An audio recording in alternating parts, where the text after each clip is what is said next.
لليمن، حظ أوفر لعمان، أطلقت الأفراح بكل أرجاء اليمن. وصلت معكم إلى الختام، كنت محدثكم مصطفى ناظم العلوان، أتمنى أني وفقت بنقل هذه الأحداث على أمل الملتقى بمواعيد أخرى. إلى اللقاء.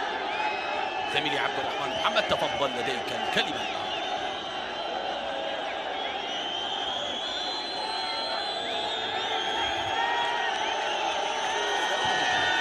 جاهز. إذن شكرا لمصطفى علوان. نهاية هذه المباراة للأسف حقيقة بهذه المناظر ومحاولة الاعتداء على حكم المباراة من قبل يعني الطاقم الفني والإداري بالنسبة للمنتخب العماني. المنظر ما كنا حقيقة نرغب بأن نشاهده، حتى لو يعني كان هناك أخطاء تحكيمية. لو افترضنا لا يجب أن تصل الأمور إلى هذا الحد، ممكن نذهب إلى الحكم بشكل يعني جيد، نتحدث معاه، نعترض بشكل يعني في يعني ما يكون بهذه الصورة حقيقة.